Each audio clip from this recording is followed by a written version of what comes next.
It's no secret that Sony's going to be refreshing the Sony ZV-E10 in April, at least according to Sony Alpha rumors, and for a price of $899 with a whole new set of AI features.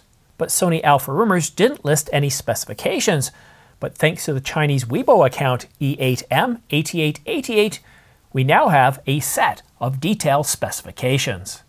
Alright, let's get right to the image sensor. Now E8M8888 says that it's going to have a 26 megapixel APS-C sensor, the same one found in the A6700, and this certainly is plausible. I mean, after all, the Mark I, the ZV-E10 Mark I, had a resolution of 24.2 megapixels. So to get the exact same sensor as the A6700 with a slight boost in resolution is certainly plausible. And in terms of the image processor, well, it's going to get the Bionz XR image processor. But one area where the ZV-E10 Mark II punches above its weight is it also gets that AI processor that debuted in the Sony a7R5. And since the debut of the Sony a7R5, that new artificial intelligence processor has been showing up in pretty well every single mirrorless camera since. And with this camera coming in at $899, it's pretty much safe to say that this new AI processing chip is part of Sony's new kit in all their new mirrorless cameras. All right, now let's take a look at the low light performance, or at least the ISO range. So we're going to have a range of between 100 and 32,000. It's not going to have an EVF, which isn't a really big surprise, and it's going to have a new microphone, a new multi-point microphone. But now let's go ahead and take a look at what many of you have been looking forward to, because you see this as a vlogging camera, and that's the video modes. Now, the Sony ZV-E10 Mark I, it had 4K up to 30 frames per second, so 24, 25, and 30 frames per second, and that was it. You could do 120 frames per second, but it was in 1080. I'm happy to report that according to E8M8888, the ZV-E10, the Mark II, can do 4K in all the basic frame rates, 24, 25, and 30, as well as 50 and 60 frames per second. So that's really good news, and it's supposed to be all in 10-bit 422. Now, there isn't any mention about 120 frames per second, but most likely that will stay in 1080. The only question is, will we get a boost to perhaps, oh, I don't know, 240, 180, or even 150 frames per second in 1080? I really hope so. Now, if this is oversampled, let's say 120, 150, 180 frames per second in 1080, and that's oversampled, which Sony does in most of their cameras, that's pretty impressive. And, you know, if you look at some of the more advanced cameras, such as the Canon EOS R5, which does 4K 120, it is a little bit soft. So having that full set, or that oversample 4K video in 1080 will provide slightly better sharpness and will rival other higher end cameras. The ZV-E10 Mark II also gets focus breathing compensation, automatic composition, and dynamic anti-shake AI enhanced capabilities. And I know for some of you this might be a bit of a sore point. Focus breathing compensation. I mean, after all, with that big firmware update we got just a few days ago for 4 Sony cameras, the Alpha 1, the A7S III, which got the bulk of the improvements, as well as the A7 IV and the A9, although I believe it's the A9, no, the Alpha 1 got pulled because it created some problems, so if you're having trouble downloading it, wait a few days. And that's what I said in my video. Remember I said don't rush to apply the firmware update, wait and see if there are any issues, and this is a case where there was an issue. But the Alpha 1 finally got focus breathing compensation, and I understand your frustration, but then again on the Canon side, the Canon EOS R5 still doesn't have focus breathing compensation, and they just got their firmware 2.0. So I know it's frustrating. We'd like to see these features in cameras that are costing us $4,000 or more, and then we see it in a ZV-E10 Mark II for $899. So I get your frustration, but it's one of those capabilities that if you do photography is very, very handy. In video it's nice, but it's not essential depending on what sort of scenes you're doing. But it's there in the ZV-E10 Mark II, assuming that what E8M8888 is telling us to be true. The ZV-E10 Mark II autofocus system also got an update. It can track and identify multiple subjects. It has 759 phase detect autofocus points, and it has a flippy screen, of course, but nothing like that what we find in the Sony a7R5, that fully articulating 4-axis LCD Yeah, I'd really like to see that in the EOS R5 Mark II, a camera that I'm going to be getting because I shoot with the Mark I and I need a second camera. I know this is all about Sony, but this is a channel that embraces all cameras, all makes. The ZV E10 at $899, which does get a bit of a price increase over the Mark I. And this is a trend that I've seen with Sony since the A7 IV. Sony used to be known for leading the marketplace and also doing so while offering discounts. I mean, if you look at the Canon EOS R6, what was it, $24.99? And the A7 III, it was $500 less. Canon released the R6 Mark II, the same price, $24.99, but then the A7 IV got an increase up to the same price as the R6 Mark II. Sony telling us that, hey, you know what? We produce really good stuff, just as good as Canon, so don't expect a huge discount. We've arrived and these are our prices. So here we are with the ZV E10 Mark II as an increase up to $899. But as I was getting ready for this video, I took a look on B&H and Adorama looking for deals, because if you take a, there's huge deals out there right now. The Canon EOS R5, a new low price, $29.99. The R3, also incredibly low price. A whole bunch of Panasonic gear, Nikon gear on sale. And you would think I would find some deals on Sony gear, right? And, well, the A7S III, nothing.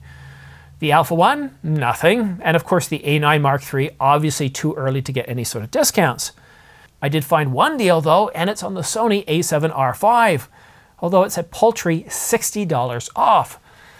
Come on Sony, we're coming up to spring, let's show some love. Everybody's got huge discounts, hundreds of dollars off lenses and camera bodies from Canon, Nikon, Panasonic. You're the only camera company that doesn't have any big camera sales on right now. Does this mean that Sony isn't planning on releasing anything big anytime soon? No, most likely not. Or maybe. We just don't know, but $899 is going to be the price for the Sony ZV E10 Mark II, according to Sony Alpha Rumors, and of course E8M 8888. Now, one thing I do want to mention here, because we are seeing multiple different specs coming out, I really do. I got to give credit to Andrea Pizzini, the owner and editorial director of Sony Alpha Rumors, a few other websites, and of course the YouTube channel by the same name. I highly recommend subscribing to his channel. He just did a live stream today and it was great, or at least it was yesterday. And he does a really excellent coverage. And one of the things he talked about in his live stream is, should he cover wild rumors anymore? And he's debating that. But whenever it comes to anything and he says it's coming from a trusted source, he's bang on. All you have to do, I'm just going to go back a year. The A7R5, he nailed that one. The A6700, yep. A7C Mark II and the A7CR, yep, he got those right as well. But he also started covering Nikon with a Nikon ZF full-frame mirrorless camera with a retro look. He actually got some things correct, and he got things more accurate than Nikon Rumors did. It was surprising because Nikon Rumors said it was going to come out by, let's say, August or whatever date it was. And Andrea came out and said, no, it's not this date. This is when you can expect it. And he got it right. And that Canon RF 200 to 800 millimeter, he was the first to come out with stuff on that. Not Canon Rumors, not the Camera Insider, and not this channel. So Andrea Pizzini has a really good track record of getting things right. But to this point, I haven't seen any posts on Sony Alpha Rumors about detailed specifications.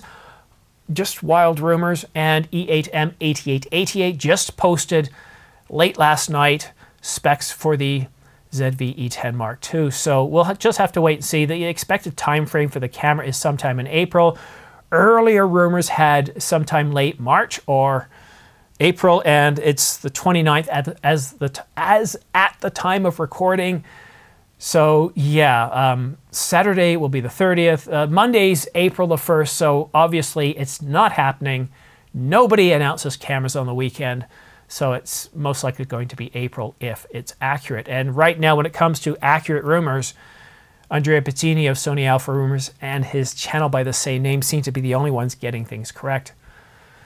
All right, I'm just going to go off on a little bit of a rant now because I've got some time and it's Good Friday. I'm bored. My wife is at work. My son's in bed. There's not really much going on. And when I saw this post by E8M 8888, it put a smile on my face because it gave me something to do, something to create. And I did use my camera for fun today. I was shooting my wife. She was baking bread. Doesn't this look good? This is actually made with rice flour. So my wife has been playing around with that because I've gotten to a point in my life where wheat just irritates the living daylights out of me now. I can't eat it. It's more harm than good. So she's taken to making rice bread, and she also did some sushi. Then she went off to work and kind of figured out what to do. And it was cloudy. Then the sun brightened out, or the sun came out, went outside. Still a little bit cool here in spring. But I can't wait for things to warm up a little bit, to take the 200 to 800, the 100 to 500, shoot wildlife, and see what I can grab. It's just, I'm starting to get excited because the long winter is finally coming to an end.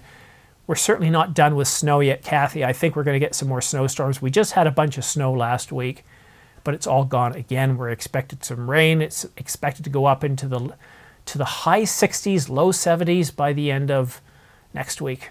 And I'm looking forward to that. I'm looking forward to getting outside. I've been inside too much, shooting a lot of videos for you. I've actually got 3 videos queued up. One, which is for tomorrow morning, which is getting pushed by this one here because it's no longer tomorrow morning, it's today.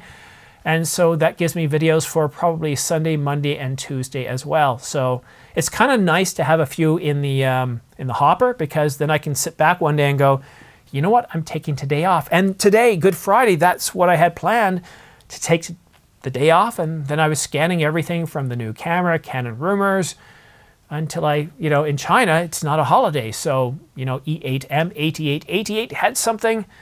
So here you are. Happy Saturday morning. I hope you're having a great weekend. You can tell I don't want to go. I just, because then I have to go up and work. I have to edit. And I don't know, what should I watch? Should I go ahead and watch a movie for the rest of the night? Should I go ahead and watch some maybe Skinwalker Ranch, some strange and bizarre paranormal stuff? Or should I watch some Veritasium or some Nova, some documentaries on physics? I'm really beginning to wonder what's happening with string theory. It was very exciting when I was young, and here we are some 30 years later, and I'm not young, and string theory hasn't really gotten anywhere. Now, I do like the idea of the 11 dimensions and how we live in a 4th dimension where we have, length, width, and depth, and also space-time. But imagine other dimensions where if we go up to the 5th dimension, it could allow us to see multiple timelines, not travel through time, but to be able to see different timelines. And then you go to different dimensions, you can get to see different things. Sounds pretty exciting, but maybe I'll do a little bit of that. One thing I want to say to you, I'm going to stop rambling now. Thank you so much for tuning in. Thank you so much for subscribing. And if you want to stay up to date on the latest and greatest, I cover all the major camera brands all here in one spot. So go ahead and subscribe and choose all notifications. And don't forget to follow me on X. And if you are looking at purchasing any gear, such as saving $60 off on the Sony a7R5, then go ahead and click on my, or go ahead and copy down my affiliate links in the description down below. These are the same ones I'm pointing to right here. I do get anywhere from 2 to 12% back, which really does help support this channel.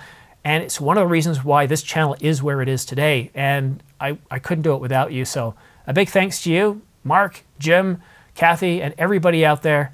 Have yourself a great Easter weekend, and we'll see you again soon.